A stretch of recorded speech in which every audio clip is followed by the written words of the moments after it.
the Ultra line. Could it be as ill-fated as the Popeye movie or the launch of the Botany Bay? Anyway, big fan of Wrath of Khan.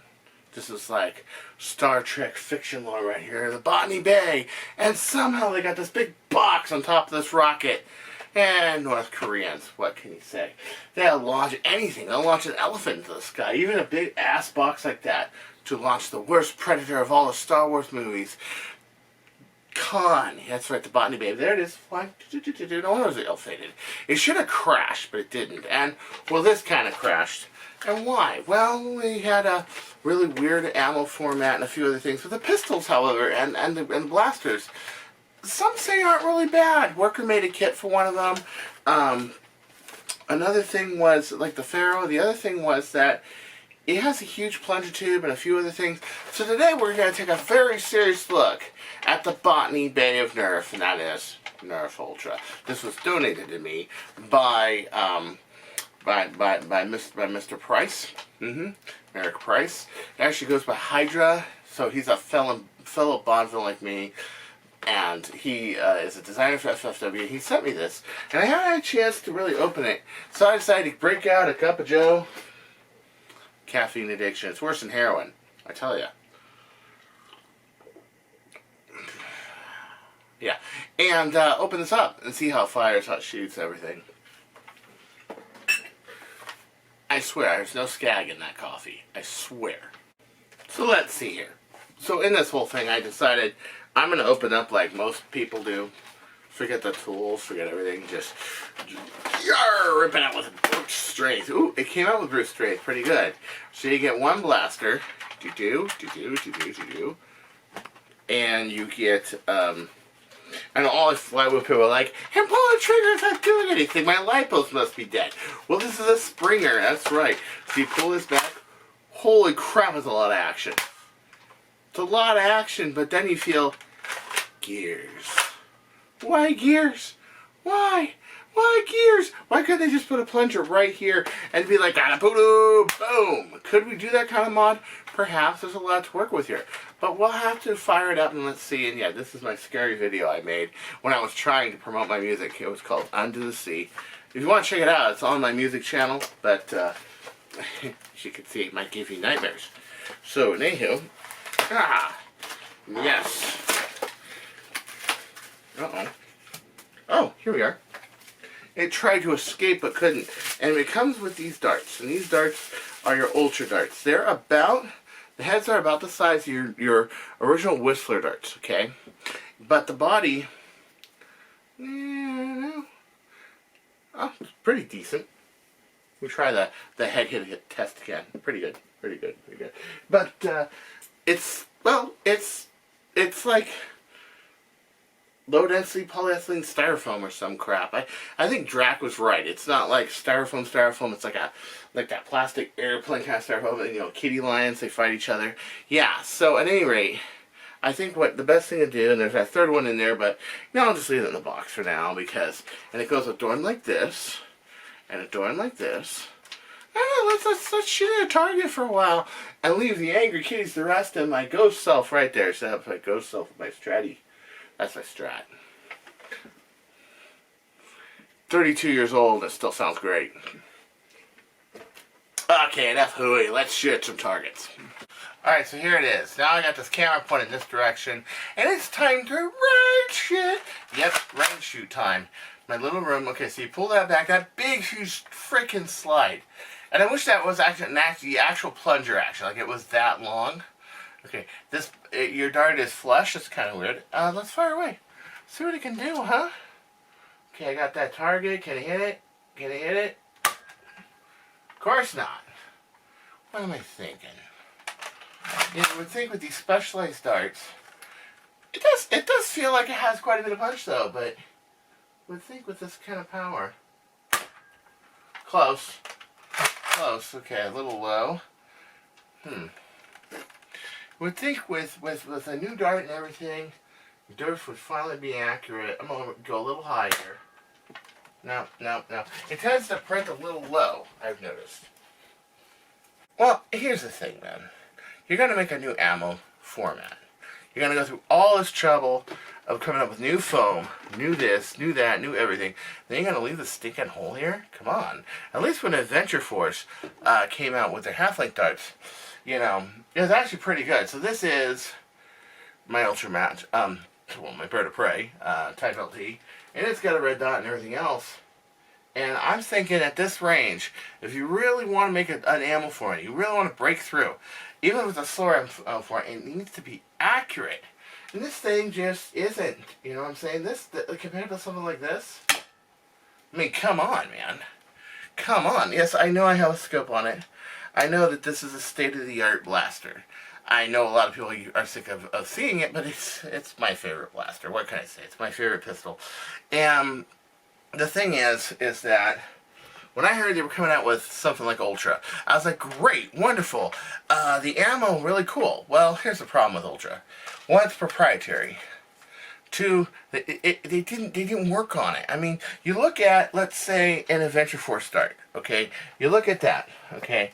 They at least engineered their own darts. Now, it'd be nice if you can get these full lengths. I'm not into full lengths, but still, I think it's nice. But they came up with their own head, their own dart design. They didn't have this gap on here that the workers have, so it doesn't jam up your barrel at high speed. I mean, you got something like a Big Blue or Bird of Prey, you'll jam a worker in there because it will cause the dart to vibrate so violently that it will hit the side of the brass and Big Crayola, or worse, get stuck. Well, the thing is that, you know, this thing, it just doesn't have it. I like the design and everything else, and I'm pretty sure, okay, I haven't hit it yet with this thing. This is great. Okay, so I'm going to try to put the hole, use a little trick I used to use back when I was shooting elites. Put the hole on the top and fire it, okay? Not even close. Not even close. And I'm only 9 feet away, okay? You can say that this thing is made for the coefficient drag and accuracy. No, see, it's just, I really feel like they made a whole new dart design for nothing. Not only was it so expensive, not only was it made of a very fragile material, not only was it just recycling the Whistler heads and putting one little dot on it, which I actually think that we would have been better with the Whistler heads, because at least the Whistler heads have 2 sides. Do they have 2 sides? I think they do. Ooh. It's my horn. And anyway, but you know what? They did all this good. Now, where they didn't fall short, in my opinion, were the blasters. The problem is now you have to convert the blasters. They did all this work, all this R&D, everything on this stupid format, and you can't adapt it to anything. You know, nothing else uses that bore size. Nothing else uses that. They're trying to make it proprietary, so people can't rip it off, but mind you, if they sold enough of these, Worker would have molded some foam and would have made darts this diameter. Give me a break. Give me a break, right? Give me a break. Of course they would have, okay? They make the air restrictor also the center in here. So you can't just shove a dart in to a stock blaster that's this size. That's interesting also. They wanted to make this copy-proof, but they're just like going to make anything copy-proof. When Sony makes its DVDs copy-proof, or anything else makes it copy-proof, your product's going to suck just a little. So, if you look real carefully, there is a hole, and this little peg fits that hole, and that's your air restrictor. Well, 2 problems. 1, that's not a lot of action for an air restrictor, and 2, you can't just throw normal foam in here. You know, I'm still trying to hit this thing with this. I mean, I'm lining it up real good. Nothing. It prints left. It prints right. It's unpredictable. Even when I put the hole in the same place, you know. No. I mean, this thing is printing like 4 inches to the right, in like 3-4 inches to the right. It's just unpredictable shit. And whoever came up with this idea, and I heard that he had an early retirement party, and for obvious reasons, this is a big waste of resources and time and effort, you know? But I will side with people and say, yeah, this is a really good blaster design. Yes, you have the gear up here and here, but it leaves me the idea of, Could I take this rod and somehow screw it to this plunger head out here and put this plunger head way back here and put a piece of acrylic in here and put a big, huge, like slide breech deal like my Bird of Prey LT, AR? I could. Yeah, I could. You know, but really? Yeah. But, you know, I feel really sad. This is the elephant in the room. And, of course, we have Hyper coming out. What I suspect Hyper is it's not half-inch. It's actually this size.